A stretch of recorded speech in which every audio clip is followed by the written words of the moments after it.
Good morning. I'm Matt Smith, President of the Greater Pittsburgh Chamber of Commerce, the policy and advocacy affiliate of the Allegheny Conference. I want to welcome you to another in our series of First Friday discussions. This year, we've had many representatives from throughout the region, various county representatives, City of Pittsburgh representatives, policymakers at the state and federal levels. And today, we're very happy to have with us Michael Lamb, who is Pittsburgh Controller. Before we introduce Controller Lamb, I want to thank again Comcast for your generous sponsorship of this season's First Friday, the full 2021 slate of First Friday events Comcast has sponsored. And we would not be able to do events like First Friday or our receptions or our various RIC events without the consistent and steadfast support of our sponsors like Comcast. So want to make sure I thank Comcast for, as I said, for your generous support. I'm going to welcome up right now Jennifer Clunan, who is Comcast's Director of External and Government Affairs for the Keystone region. So Jennifer, take it away.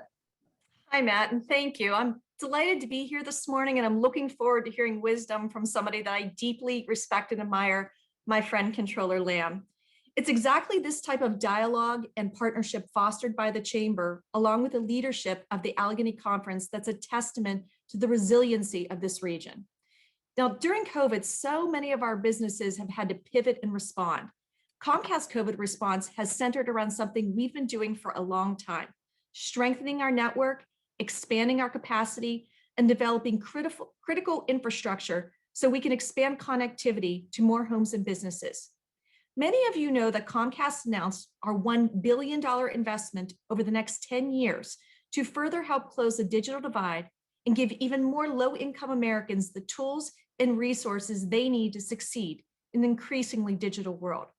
This includes 1,000 lift zones and our Internet Essentials program, and that puts high-speed, low-cost internet into the homes of our friends and neighbors when they are most in need.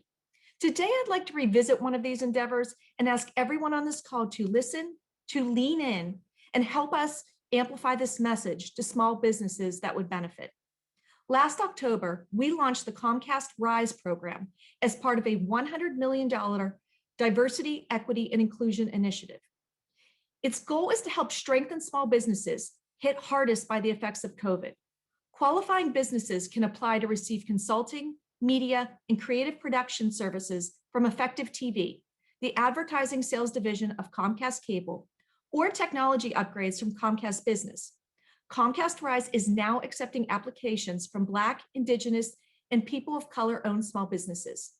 With our help, small businesses can gain access to valuable resources at a critical time and gain a stronger foothold to keep their small business growing, even in the face of the ongoing effects of the pandemic. This includes small businesses right here in our region and at no cost. From bakeries and barbershops to childcare centers and cleaning services, Rise gives small businesses the tools needed to not just survive, but thrive. In less than 1 year's time, more than 2,500 small businesses from 422 cities and across 34 states have been selected for these free benefits to their small business. Local Rise recipients have included Ruth Sway, Natural Expressions Hair Salon, Cox Management and Property Preservation, El Sabor Latin Kitchen, and Pacific Star Insurance Service. The Greater Pittsburgh Chamber will be putting links in the chat so you can learn more about Rise, including the FAQs and application. I ask that you take a moment to review it and then reach out to a small business in our region and let them know about this opportunity. There's no catch. This is how Comcast gives back and supports small businesses. Finally, as our region reopens for summer fun, Comcast is there to support our communities and our favorite outings, including the upcoming Pittsburgh Vintage Grand Prix. We will be there on July 24th and 25th in person, and we hope you'll stop by to check out the beautiful vehicles in our tent on race day. Matt, back to you. Thank you very much, Jennifer. And as always, appreciate Comcast support and generous assistance throughout the year as we put on events like this. And as I've often noted in our First Friday introductions, we really view these events as not only presenting information, but opportunities to foster collaboration and partnership with key policymakers and private sector leaders in our region. And I'll steal shamelessly from our Allegheny County Board Chair, Laura Corrett, Allegheny Conference Board Chair Laura Corrett, who speaks often about speaking as one, the importance of speaking as one region with one voice. And we really think that the opportunity over the next year to 18 months with state investment that's possible, state policy changes that are possible, federal investment that's possible coming out of the pandemic and moving into the post-pandemic period where we really want to be competitive as a region. There's not a more important time to speak with that one voice as one region. And so we view events like today and our partnership with Controller Lamb as really critical building blocks towards achieving that objective of speaking as one region with one voice. And so we're very happy to have the controller with us today. And we've always enjoyed the partnership that we have with Controller Lamb during his time as city controller and throughout his public service in our region. And so again, very happy to have Controller Lamb with us today. At this point, I'm going to bring up our moderator who's going to lead the discussion, Jen Beer, who is the Greater Pittsburgh Chamber of Commerce Vice President of Government Affairs. So Jen, take it away. Good morning. Yeah, thank you, Matt. Yes, I'm Jen Beer, Vice President of Government Affairs with the Pittsburgh Chamber. And this morning, as Matt said, we're very excited to have with us City Controller Michael Lamb for a very timely discussion on some important city issues. We're going to talk about some of the federal COVID dollars that are coming Pittsburgh's way, and also touch on some recent news around some local government merger consolidation issues. So it should be a great program. Thanks again for joining us, everyone. So for those of you who have been with us through many years of First Friday events, I'm sure everyone knows Controller Lamb. He has been with us a few times before. He's a great friend of the chamber. But for those of you who may not know him well, just a few background notes to start with.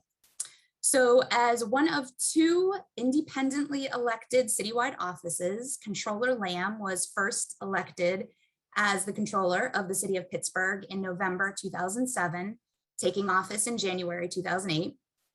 He does audit all city government-related expenditures and conducts audits of the city departments and authorities. And I know that maybe most famously, I think we all know every year he releases the comprehensive annual financial report, the CAFR, and as well as the most recently released popular annual financial report, which has won many awards. And I'll just make a personal plug. I think it's a very great document, especially for those of us in the sort of government and community development world. Not only does it have great financial information, but it has great demographic, government, business information. So just something wonderful to have at your fingertips. But prior to his time as controller, he was a strong supporter, I know, of row office reform and the home rule charter for Allegheny County. And speaking of Allegheny County, he is a lifelong resident of the county and serves on many different boards and organizations, including Three Rivers Wet Weather, the YMCA. He's on the board of fellows for Pitt's Institute of Politics, just to name a few. So Controller Lamb, welcome. I invite you to join me, take the floor here for a few minutes, offer some opening remarks, and then we'll get to some Q&A. And just a very quick reminder to all of our attendees that please, if you have any questions, you can start putting them in now, and we'll get to that right after your remarks. So thank you. Thank you very much, Jen, for the introduction. I love coming to this event and speaking to it, so I appreciate that the chamber is doing it, even in these difficult times. I like to get nice introductions like this. I don't get them very much here on Grant Street, so it's nice to be with you today to talk about the city, our finances, the region, and particularly what's going on in the pandemic, pre-pandemic, post-pandemic, and get a real look at where we stand financially here in the city of Pittsburgh. I want to thank the chamber and certainly thank Comcast for the opportunity today Comcast, of course, a great partner with us here in the city. They do a wonderful job with our residents, and certainly appreciative of Jennifer Cloonan's presence today and sponsoring today. Let me just get started. I've talked many times about a number of the issues that we'll touch on today, and I don't want to dwell too far down into some of them because we have a lot to talk about. But let's start with what I've always said were the basic challenges of Pittsburgh and Pittsburgh finance. We provide public safety and basic services to our city residents, but also to a lot of people who come into the city every day. And that really is the challenge because most of the burden for those expenses are on the number of people who live here. And so when you think about the revenues that it takes to have a police force and a fire bureau and to be able to maintain our streets and deal with stormwater and all the other things that our city does, we have three major tax revenues, right? One is property tax. And that's the biggest source of revenue. And the challenge there for Pittsburgh is that 40% of our property is exempt from taxation. Now, that's not all owned by our large nonprofits. In fact, most of it is owned by the government itself. But you can see with 40% of your biggest source taken right off of you and exempt from taxation creates a little bit of a crunch. A second biggest source is our earned income tax, which is only assessed against those who live in the city of Pittsburgh. It's our wage tax. And as you know, for the last number of years, we continue to lose population. So again, another shrinking area of tax base for us. And then the next biggest source is our business tax, our payroll preparation tax. And while I think that's been a much fairer tax than our former tax structure was, one of the problems with that tax is that it's a tax on payrolls, but our largest employers don't pay it. They are our largest, our tax exempt organizations don't pay it. So that creates a real challenge for Pittsburgh as to how to finance the things that we do. Despite those challenges, over the last few years prior to the pandemic, we were doing really well. We exited Act 47 in 2018. We paid down a lot of debt in the years leading up to that. We found a way to better fund our pension through directing parking revenues toward the pension system. Also, during a period since 2009 where the market has done very well, it's really secured our legacy our pension system and helped us with our legacy costs. And it's given us the opportunity to begin to do the things that we weren't doing. A lot of the infrastructure type things that we weren't doing. We had a lot of deferred maintenance that we had to get to. So in 2018, 2019, and even in 2020, we had more significant capital budgets, and we were able to borrow and for capital financing again, and we were able to do projects. In fact, just last year, we were in 3 different bridge projects. That's something that we haven't been doing in Pittsburgh for a long time. So we were doing really good things. We were generating surplus dollars. Even with these challenges that we have on revenue, we were generating surplus dollars in all of those years leading up to 2020. And so when we got to the end of 2019, we had a rainy day fund or our savings account or whatever you want to call it. Our fund balance was $131 million. And certainly that $131 million came in handy when 2020 hit, right? So in 2020, pandemic hits, and we had to deal with a loss of revenue. Interestingly, the loss of revenue wasn't maybe as significant as we thought, particularly in some tax categories. But once we went into shutdown in March, you immediately saw a massive drop in parking tax, in amusement tax, anything that had to do with special events, anything that had to do with obviously people commuting into town. Had a significant impact on our finances. But interestingly, in 2020, wage tax stayed relatively the same, which is, given the fact that there was so much job loss, the fact that our revenues were almost unaffected is an interesting story about Pittsburgh. It's an interesting story about people who were working more hours in some cases. I think a lot of the employment base here were in industries that were able to transition to remote work, we didn't see big layoffs. Obviously, the fact that we are heavily reliant on healthcare, and the employment in healthcare, which actually went up a little bit during that period of time.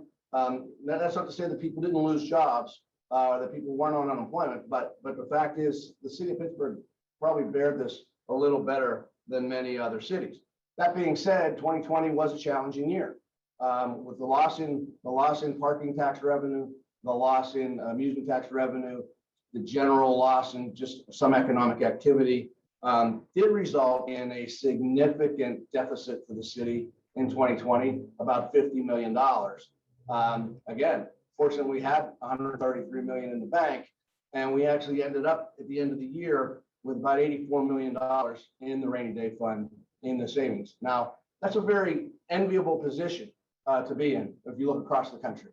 The fact that we start 2021 with $84 million in the bank for a city of our size is pretty incredible and pretty positive.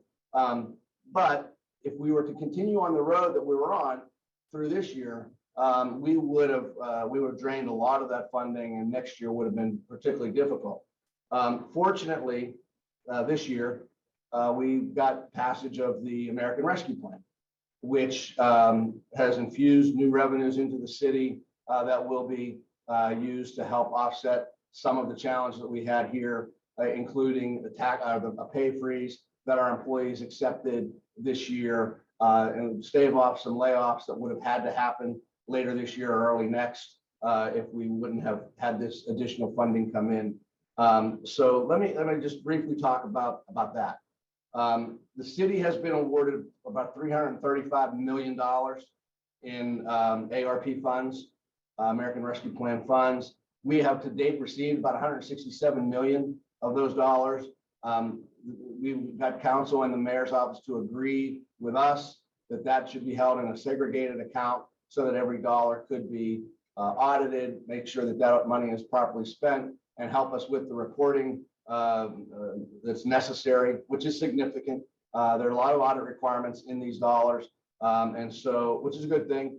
And so we're playing a very important role in that. Our plan is to create a website that will actually show the spending of those dollars in real time, so that anytime someone can go on and see where that money is going. We know that some of it this year is going to go to help restore the pay of some of our employees and to help stave off layoffs. But there are a lot of other proposals out there, and the mayor has submitted to council what he thinks should happen with the money, and that conversation continues right now. But I will tell you that we will keep an eye on those dollars in this office and report out to the public what's going to happen with those dollars. So it's something that we are prepared to do. One of the concerns I have, and Rachel Heisler here in my office, we've talked about is the allotment that the current proposal that the mayor's put forward, that the allotment he's put into for administration of these funds. It's less than 0.3% of the money, and seems to me, given all of the reporting requirements that we're gonna have to go through, we're probably gonna need a little more money than that to do the job, not just here in my office, but also in the city finance department and throughout the departments with the increased reporting requirements that we're gonna have there. But we can talk a little more about that when we get into questions of what's going on. Let me just turn to one other topic, and then I'll open up for questions. We have another discussion going on here in Pittsburgh right now, and in a way it's a conversation that we in this room and this group have talked about for 20 years or more, and it's about municipal consolidation, and it's an important conversation, not just for Pittsburgh and Wilkinsburg, as we're talking about right now, but for communities throughout Allegheny County and all of the city and all of its neighboring communities. When I first got into office back in 2008, one of the first meetings I took that I arranged was with David Miller at Gispia and the Center for Metropolitan Studies. Dr. Miller passed away last year. But through that conversation, we created the organization connect the Congress of Neighboring Communities, which is Pittsburgh and its neighboring communities, to talk of ways that we can better serve our constituents, to be more efficient, to be more effective.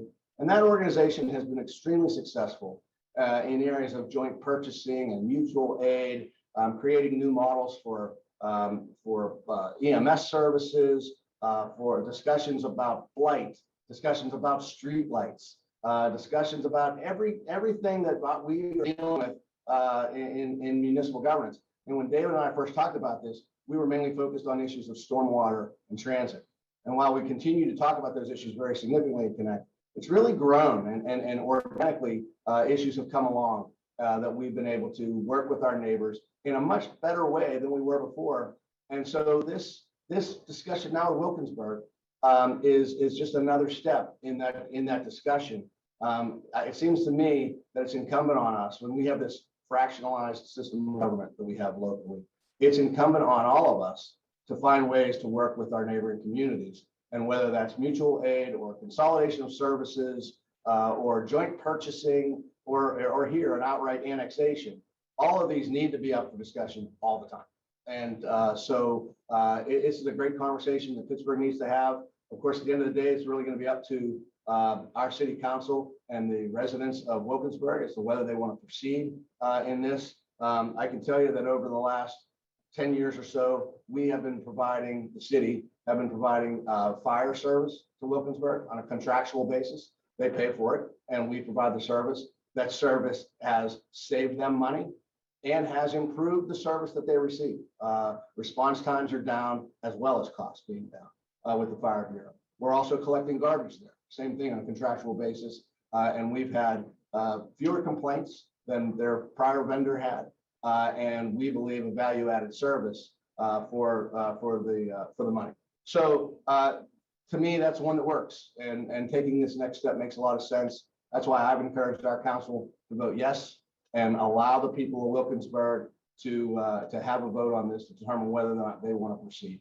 I probably have talked too long at this point, Jen, but I don't want to ramble on too much because I know there are a lot of questions and we want to get to the questions. So let me stop there. And if there's something I haven't covered, we'll cover it during the questions. No, wonderful. Thank you. That was an excellent overview. And I think it allows us to dig into a couple of different issues here. So if you'll allow me, I have a couple that I'll kick it off with, but we'll see what the audience has to ask as well. But let's start with the finances again. You gave a really great overview, I think, of 2020 and maybe where Pittsburgh currently is. But how about could you do a little like sort of outlook for us in 2021 and maybe even beyond? I don't know if you've done any benchmarking at all, but is Pittsburgh on par with other cities, or sort of how do we fare in the mix as one of the cities in the nation looking outwards? So on a purely financial basis in 2021, we're about halfway through the year right now. We are basically where we expected to be. We are bringing our revenue in. Wage tax continues to perform at a very high level. We've had some glitches, not in the actual payment of property taxes, but in the recording of property taxes. Our finance department had a little problem on their technology side, so we've had delays in getting some of our reporting on property taxes. But we are at least running at budget, if not a little better than budget on revenues, other than, again, parking and amusement tax. We're still not back to having significant public events.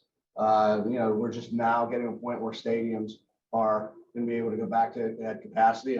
I don't expect to have capacity for a Pittsburgh Pirate game anytime soon, given the way they've been playing, but they have won some games, so maybe they'll turn that around as well. But I do think there is sort of a question about, even when like in this fall, when you can go to a Steeler game, how many people are really going to want to go and sit in a crowd of people at a Steeler game? I think it's a good question and an unanswered question. So we're going to see what happens there and what that does to city revenues, what the NFL or later the NHL do about those kind of issues. So I think a lot of that will be up in the air, but the good news is that on all the other tax categories and on the services provided, in 2021, we're doing pretty well. Permits are up, building permits, vacations, vacancy permits in the city. All those things have bounced back, and that's great news for Pittsburgh. When you benchmark us against other cities, it's difficult, and partly because of what I just talked about. The fact that we do not readily annex communities, the fact that our the 58 square miles that make up Pittsburgh have been the same for about 100 years now, and the fact that our like a lot of urban cores that we're losing population. There's some bright points. There are some communities that are really bringing people in like they hadn't before. The Strip District, Lawrenceville, even over in the South Side at Southside Works, you're seeing more residential construction downtown. So there are some positive signs about population, and we'll know more when we see the census numbers when they come out soon. But there's still a lot of neighborhoods around Pittsburgh that are draining population, and it's going to be a problem for us. And as we move forward, one of the reasons I support the Wilkinsburg merger is that it brings more bodies into what would be the city of Pittsburgh. Any of the measures that you look at to distinguish a large community and a small community by the number 300,000, and we're right there, and we could dip below that in this census. Bringing 15,000 bodies into the city through an annexation of Wilkinsburg puts us back up above that number, and I think that's important for us as a region. That the core of our region is a large municipality, not a small municipality. I think it means something, and so I think it's just one more reason that I support it. No, that's great. Thank you. Let's talk a little bit about some of this federal funding. I know you hit on that as well. This $335 million that the American Rescue Plan is set to get to Pittsburgh. And as you noted, I know City Council is currently debating it. The mayor has put out some initial ideas and a proposal. I know you mentioned some issues I have down. You just recently said the sort of the administrative end, maybe not allocating enough there, but how about, if you had your own wish list, are there any things missing from the discussion in addition to maybe some more of the administrative money? Yeah. If you had your own magic wand. Yeah, let me talk a couple of things about that. First off, the proposal that is out there right now, I think it was important that you have a proposal out there, but let's be clear. In 6 months, we're gonna have a new mayor. And that new mayor is gonna have a lot to say about the spending of these dollars, even if council and the mayor agree to a plan today. That's likely to change come January. And so the discussion that's going on right now, at least for this year, there's this initial outlay that I think has to go, that I agree with, and I might not necessarily agree with the numbers of it, but replacing dollars to get our workforce paid appropriately and to stave off layoffs is very important. It's very important for us, and I think the mayor has that budgeted at around $100 million. I don't know that it's that high, but clearly there's some significant dollars that need to be put to that replacement of funding. One of the issues that I have with the way that this is laid out, and I'm hoping that this gets hashed out over the next couple of weeks as council deliberates on it, are outlays to some of our authorities, where it's just a blanket outlay, $10 million PWSA. I would rather see that as, okay, $10 million for something specific at PWSA. PWSA has come a long way in improving its service and its finances over the last 5 years since we last audited them. I think some of that is because, when this happened, I kind of thought it was a gimmick, but it's actually worked very well. When they became under the oversight of the Public Utility Commission a few years ago, I remember talking to Representative Reedshaw. It was his bill that did this, and thinking, well, that's really not going to do much. But in fact, it has done quite a bit. It has really added a level of accountability at PWSA that we didn't have before, because now they can basically stop rate increases there.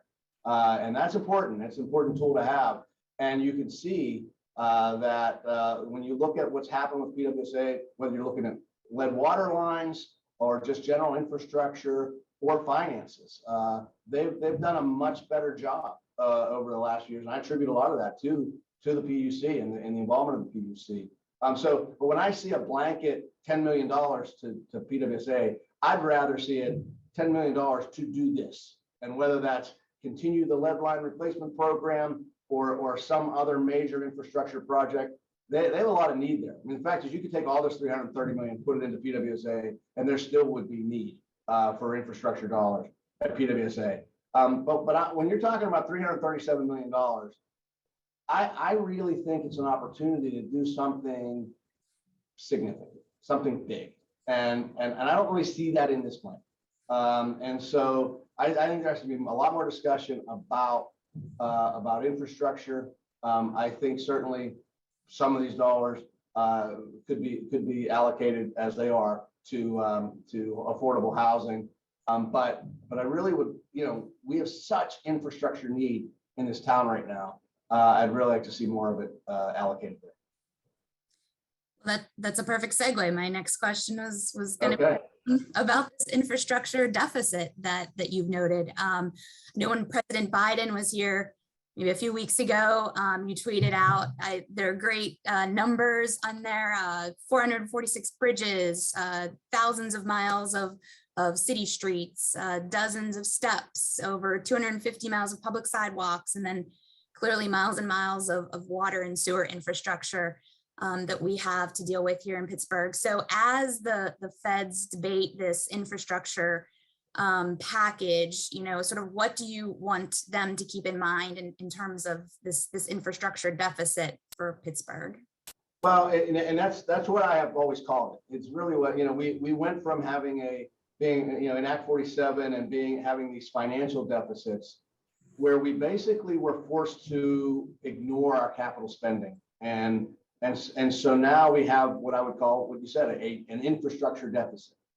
We need to put a lot more money into our infrastructure, and we're going to need federal partnership to do it. And so, when you go around Pittsburgh, you see it. I mean, just drive around. I mean, just some of the streets where, we're a hilly neighborhood, and it rains a lot here. So we have landslides. So we need retaining walls.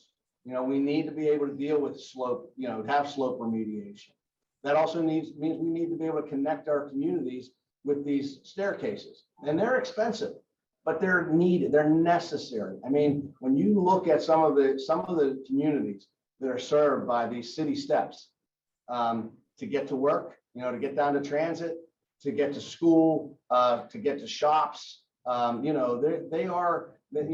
it's not like you go by steps and there's constantly people on them, but they are used every day, and they really connect neighborhoods to jobs and to hospitals and to stores and to schools, and they are a critical part of our infrastructure. And so, when we think of infrastructure, we always think roads and bridges and locks and dams, but these smaller projects, these smaller neighborhood projects, are critical to Pittsburgh. And so when they do these, when they do this bill, we want to see that taken into consideration. Obviously in Pittsburgh, we've been in the middle of a discussion about water and sewer for the last 20 years. And the ability to use some of those dollars, whether it's toward the regionalization of our sewer system, whether it's toward green infrastructure to reduce the source within our sewer system, all those things I think are important to be included in this, and anything that can help us get funds to deal with this massive water and sewer, this combined sewer overflow problem that we have in Pittsburgh would be welcome. Yeah, and I think between this whole conversation, I mean, there is this balance, and you hit on sort of both ends of it. It's this deferred maintenance that we have. We have this very old and aging infrastructure, but you said earlier too, you wish that we would think big, right? Think big with some of these federal dollars. And so I think there is this balance and this need to do the steps, to do the roads, to do the water and sewer, but we also need to remember to think big in terms of, connecting Oakland's tech and economic development center to Hazelwood Green to the Mon Valley, maybe connecting to the airport. And so it's, you know, trying to make sure that we're looking forward and we're looking big, but still taking care of ourselves, right, as well. So Absolutely, absolutely. And when you look around Pittsburgh right now, you're seeing success in so many places. You know, the Strip District, I mean, every time I drive down the Strip anymore, there's something else being, you know, that's under construction. You know, what's going on with new construction in Southside Works, new construction in Lawrenceville. Of course, what's happening along the whole East Liberty corridor, and then the opportunity that exists at Hazelwood Green. You know, I got my start in politics in Hazelwood. And what's there today is a far cry from what was there when I started. We were still arguing about the Mon-Fayette Expressway down there back then. Once the Turnpike Commission made that decision to not extend into the city, that changed the discussion in Hazelwood in a very positive way, in my opinion, and really permitted what now will become Hazelwood Green. So it's, but you're right. I mean, it can't get there without some help. And fortunately, you know, we may be able to do a lot more than we would have before this plan, or well, before this bill gets passed. And hopefully the infrastructure bill will be successful. right, yep. Okay, do have some questions coming in, so I definitely want to pivot and make sure that our audience gets to ask you a few. So I think you mentioned briefly the pension fund, but I know that our organization, for one, had been paying attention to the city's pension fund for many years, more in the past. I haven't heard a ton about it lately, but can you just give us an update on how the city's pension funding positions are doing? Well, and I think that tells the story right there. The fact that we're not talking about it all the time tells you that it's a different story today than it was. You know, when I started here in 2008, our pension liability, we had about 25%. We were 25% funded. We're now close to 60% funded on our pension in our pension fund, and it's primarily because of two things. One, we made the smart decision to not sell our parking assets back 10 years ago, and instead take some of that revenue and deed it over to the pension fund. So right now, $26 million every year goes right into the pension fund from our parking revenues. And even in this tough year that we had, the past year and a half, we were still able to generate enough revenue to more than cover that outlay. So that continued. The fact that during that difficult year last year that we continued to pay our debts, including these legacy costs, says a lot about what we were able to do last year because of our strong financial position. So as of the end of this year, we had $625 million, and that's just in the invested portfolio of the pension fund. That's not counting the future value of the parking asset. Just in the fund itself, $625 million. We've never had that much money before in the pension fund. And to Mayor Peduto's credit, and before him, Mayor Ravensfield's credit, they have significantly increased the amount of money that they're putting into the pension fund so that they're adequately funding that liability. So those things, that input obviously is huge. What has also helped us is since 2009, we've had this great run up in the markets, right? And so we've been wisely invested. We are inexpensively invested. We have an excellent pension advisor in the folks at Marquette who come in every quarter and brief us on where we are and make suggestions as to where we should be going. We've moved now into a model of investing that takes into account societal issues and the environment and governance of corporations. You know, this whole world of ESG investing, and we're part of it. And so we're doing really good things on the pension fund, and the fund itself is performing extremely well. We're still a long way to go, but we're getting there. But there was a time when I couldn't say that. Today, I can tell you that we have a plan to get this pension fund fully funded, and it's working. That's great. That's great. Because I know also that's sort of one of the sticking points often, you know, when we talk about mergers and consolidations, those legacy costs. So having a good financial house in order is definitely helpful. I'm going to go to a question on city schools. So while I know your office is not responsible for the city schools, the district is a major part of the tax burden to city residents. There is little accountability to justify costs and deliver high performance. What observations and or recommendations do you have about the district's finances?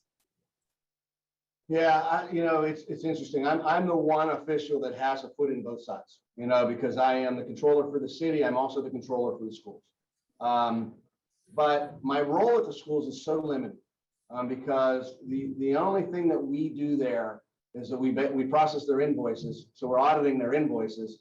And then we audit the money that is at the schools themselves. So the activity funds or the school trip funds or any of those funds that schools raise themselves.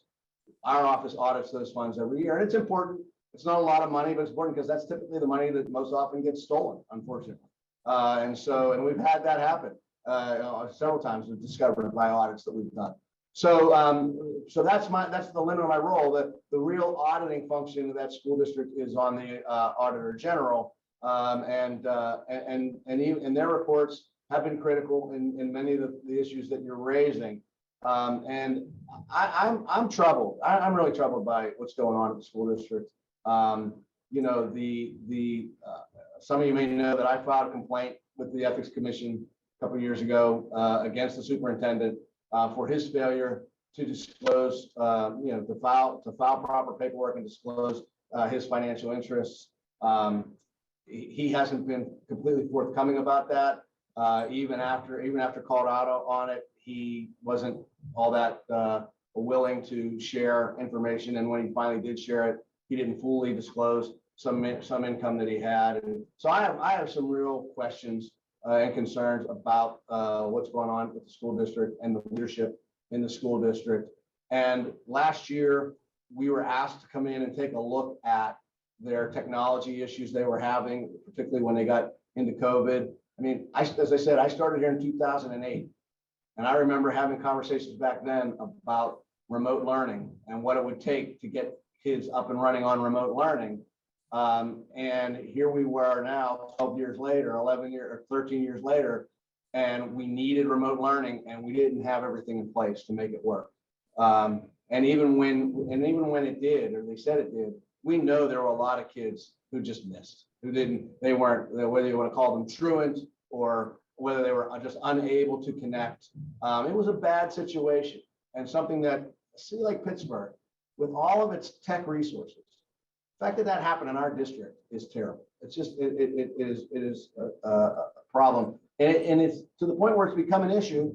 It's even become an issue in this discussion about Wilkinsburg. Because while the Wilkinsburg students, the high school students come to our high school, they still have their own elementary school. And during COVID, they did a really good job of keeping their kids in school and advancing student achievement there. And now they're looking at Pittsburgh and saying, well, why do we want to merge with Pittsburgh when they can't even get this right? And we're not talking about a school district merger here, but just the message of it, the message that it sent across this region, that the city just couldn't adequately respond to its students at a time when it was really needed, is tragic. And I think we all know, we know this story that, the city does really well in attracting young people and even young married couples and even young married couples with children. But once that child gets to 4 or 5, that's when they start moving out, right? And they leave the city for a suburban district because they don't want to send their kids to the city schools. There's a statistic that I read a few years ago, and I would assume it still holds true, that the city of Pittsburgh, of all the cities in the United States, the city of Pittsburgh had the lowest percentage of 15-year-olds. Right, so it just shows you what's going on in Pittsburgh. The people who are here, many of them choose to send their kids to private schools. The district now is at an all-time low in enrollment, it's going to take something significant to reverse that. And I personally just don't think the current leadership of the district has the capacity for that. Okay, thank you. So a question here, you talked earlier about the parking authority, the parking garages and the revenue there. So sort of this need to balance more public parking against maybe better land use for green space. We know that you need to have the revenue, the tax revenue, but sort of how do you balance that as we start to hopefully see some population growth? Yeah, so there's always, I mean, I've been thinking about this for a while now, and you have to think that, as you improve public transit, as you use more ride sharing services, and all these things would lead to you to believe that there will be less need for parking during the workdays. And now add to that the remote work situation. So the likelihood is that as time goes on, there will be less and less parking. I'm starting to think that my bigger concern now is not that there's gonna be less parking, but that there are gonna be less people riding public transit. Because it's certainly in the near term. I don't know how comfortable people are getting on a bus right now. And so while, this is a great question in the long run about what happens to parking revenues. I'm saying in the short term, once we get through this initial COVID pandemic, that parking will actually bounce back at the expense of public transit. And that's it's gonna be an interesting dynamic to see how we get people back comfortable riding public transit again. But in the general sense, when you look at like development and what development, what development, what kind of needs you have for parking per development. Like, right now you always have a significant parking component to a development. But we're starting to see our planning commission looking at that differently, right? So you have developers coming in with the support of their neighborhood organizations saying, we don't need that many. We don't need that many parking spaces because we're a transit-oriented development and we have transit. And so those kind of parking areas don't really generate that much revenue for the city, right? So the revenue generating parking in Pittsburgh is the downtown parking, the special event parking, and then the neighborhood meters. I think for now, at least for the foreseeable future, that's going to be strong again once we get past this pandemic effect. Okay. Well, since you, started talking a little bit about transit and mobility, I know that the city of Pittsburgh in the last state budget was authorized to start a pilot program, I think it is, on e-scooters. I don't know, does your office have any sort of oversight over any of that, or any thoughts on some of these sort of new mobility options? I mean, you sort of brought up transit, but I didn't know if you had any thoughts on the fact that Pittsburgh is now likely to see some e-scooters around. Yeah, I've been to cities where they're very popular. If you go to Cincinnati, they're everywhere. They're all over the place. And so I sometimes wonder how safe they are, but people use them and they do get around. This will be really something that will be administered through our Department of Mobility and Infrastructure, working with the vendor to make sure that the access to them and how they work around the city. I think anything that helps people get around the city is a good thing. I know a lot of people criticized the mayor and his efforts with respect to bike lanes. I'm actually a big fan of bike lanes and better bike safety and better bike options. It's one of the reasons that I support the project between downtown and Oakland. Not so much as a transit project. I support it more as a street face project that will allow us to do complete streets on both Fifth and Forbes between downtown and Oakland, and really provide greater opportunity for scooters and bicycles. And so it's I've been a little critical of that project from the transit perspective, but certainly as a street face project and as an opportunity to improve safety, I think it's a very valid and worthwhile project. Okay, thank you. So maybe a question on downtown sort of proper itself in the Golden Triangle. I'll sort of start out by saying over the past year or so, Chamber and the PRA have been working closely with the city, the county, the URA on some joint economic development priorities.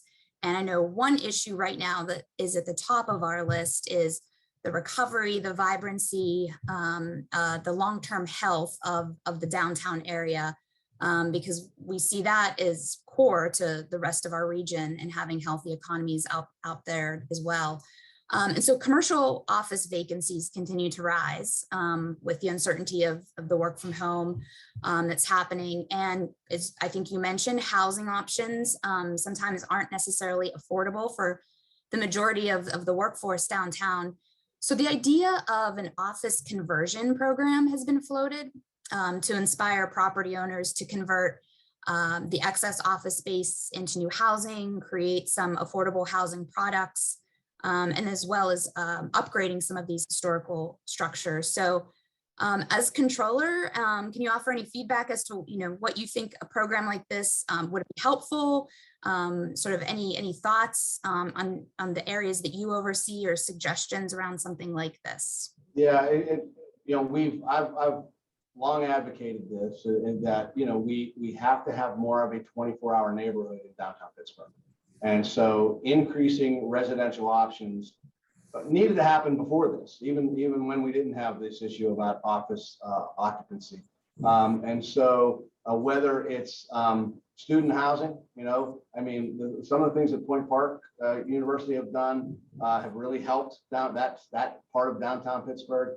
And while that tends to lead those properties to come off of the tax rolls, the benefit of having bodies downtown 24 hours a day is significant. The economic impact of that is significant. So anything that we can do to support that kind of conversion, I think the city needs to get behind and support. And if you haven't seen it yet, there's a great article this week in the New York Times about downtown, and Pittsburgh was right at the top of the list of the percentage of office space in its downtown district. And I think we were 5th on that list. But meaning the percentage of office space that we have in our downtown.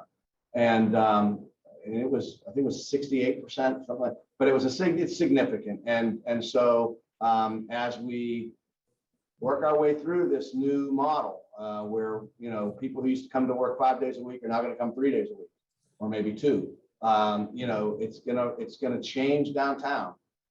It's gonna have a dramatic impact on our merchants, particularly our restaurants. And so we've got to find a way to supplement that. I always think of downtown restaurants as being a lunchtime business.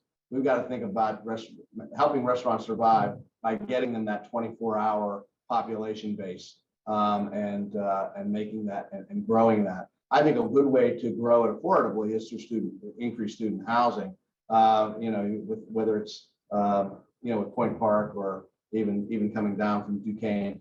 So that's one of the things we have to pursue. But the idea of converting office to residential, I think is going to be key for us, and something we have to definitely direct time and resources to. Yeah, no, we would agree with this, I think was a problem long before the pandemic. And so finding a long-term solution here, I think is a great idea. Yeah, let me just talk about while you're talking about that. Let me just bring something else up, which I think is important and something that came up in the recent statistics that have come out about employment in Pittsburgh. We see that unemployment is actually coming down, which is great. But what's also come down dramatically is our labor force, right? So there are fewer people eligible, ready to work in Pittsburgh than even right at the beginning of the pandemic. We're below that number now. I think the number I saw puts us back to where we were in the early 90s as far as the size of our labor force. And we've got to ask some serious questions about why that is. I think a lot of it is, as some people have reported, I think a lot of it is the fact that students have been working remotely and maybe weren't here in town for the last several months. And so we'll get a better idea of this, I think, after September, when the universities return and students are back in Pittsburgh and maybe taking jobs at retail outlets or bars and restaurants or the other jobs that students tend to fill.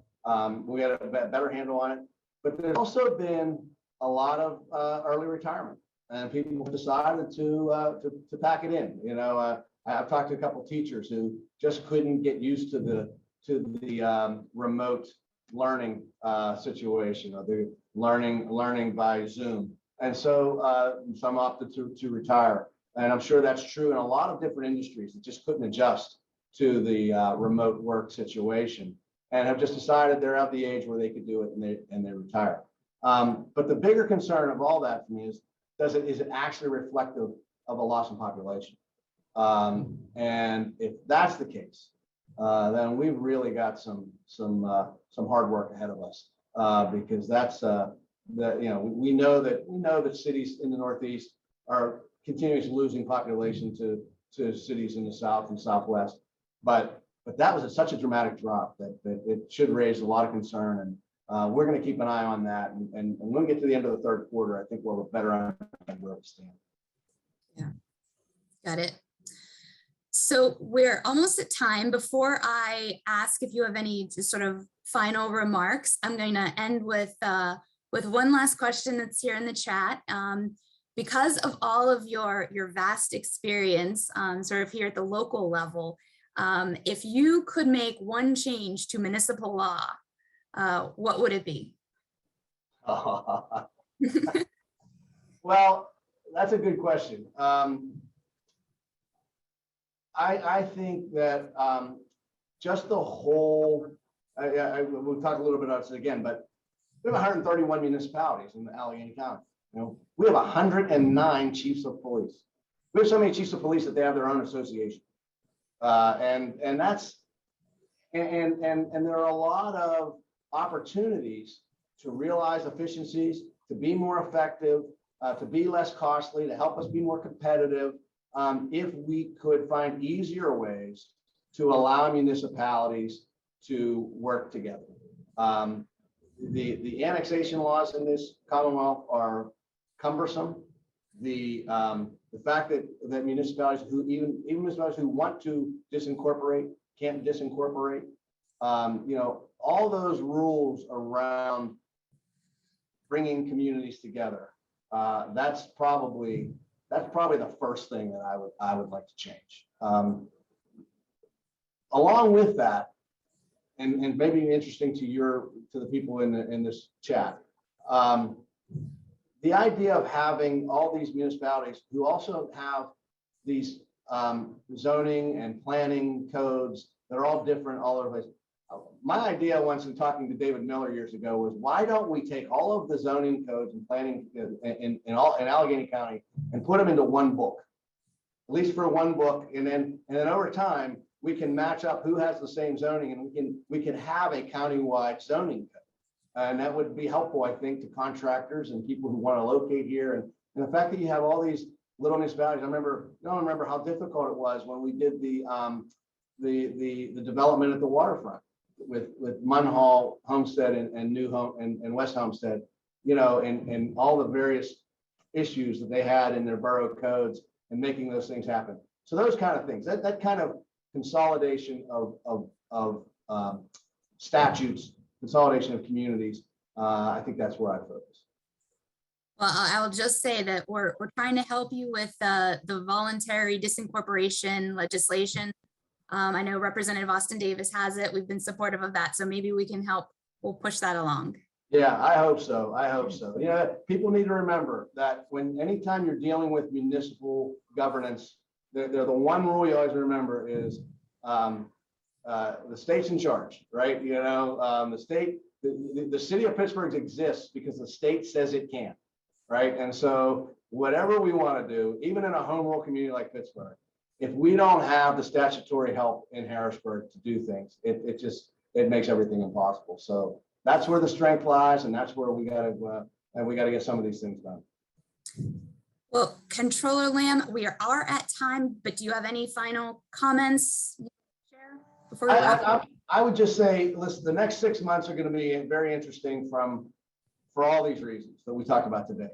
the implementation of this American Rescue Plan, the continued discussion about Wilkinsburg, and just what's going on in coming out of this pandemic, and add to that we're going to have a new mayor in 6 months, and the excitement around that, and there's transitions are always exciting times in this building, and so I would just let's keep our eye on the ball and keep moving Pittsburgh forward the way we have. And I think this rescue plan money will be critical to us being able to continue the good things that we've been doing. Great. Thank you. Thank you very much, Controller Lamb, for a great discussion this morning. I thank all of our attendees for joining us as well. And obviously a great big thank you to Comcast as always for sponsoring our First Friday series. Just a final reminder there to take a look at those Comcast Rise documents that we shared earlier in the chat. Final note is we are taking August off for the summer, but we'll resume our First Fridays back in September. So thank you again all for joining us and have a great day. We'll see you soon.